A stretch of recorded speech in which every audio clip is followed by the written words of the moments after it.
Ya, masih bersama kami di Selebes Petang pemirsa. Pedagang kaki lima di Kanrerong Karebosi sepakat atas kebijakan pemerintah Kota Makassar untuk menata ulang kawasan kuliner tersebut.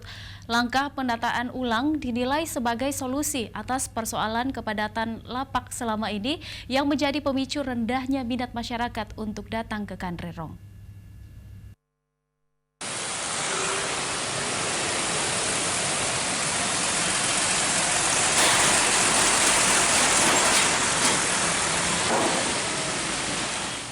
Kebijakan penataan ulang kawasan Kanrerong Karebosi oleh pemerintah Kota Makassar disambut baik sejumlah pedagang.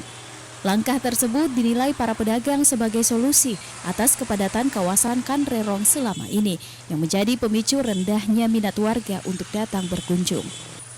Hanya saja, pedagang menyarankan agar pemerintah tidak melakukan pergeseran antara pedagang ke tenan lain pasca penataan ulang, lantaran para pedagang sudah merasa nyaman dengan lapak yang mereka tempati saat ini. Salah seorang pedagang di Kanrerong, Wilma Luciana Komisova, mengatakan dengan penataan ulang ini diyakini dapat meningkatkan daya tarik bagi warga untuk datang ke kawasan Kanrerong lantaran area nongkrongnya akan lebih luas.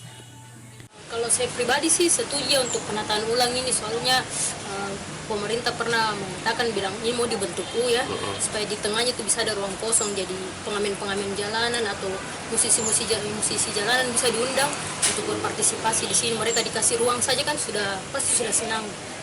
Artinya kepadatan ini bisa lebih berkurang begitu kalau? Ya, jadi pengunjung-pengunjung yang mau datang juga kayak tidak ada rasa malas bilang ih terlalu padat begitu. Mereka pasti bilang oh penataannya bagus nih, kayaknya untuk menambah ini sih orang-orang yang datang berkunjung ke Kanrerong. Sebelumnya, Pemkot akan merelokasi sekitar 100 tenan yang sudah tidak difungsikan lagi ke sejumlah kecamatan. Relokasi tersebut telah dilakukan sejak Jumat pekan lalu dan ditargetkan rampung pekan depan. Mardianto Hamid, Selebes TV.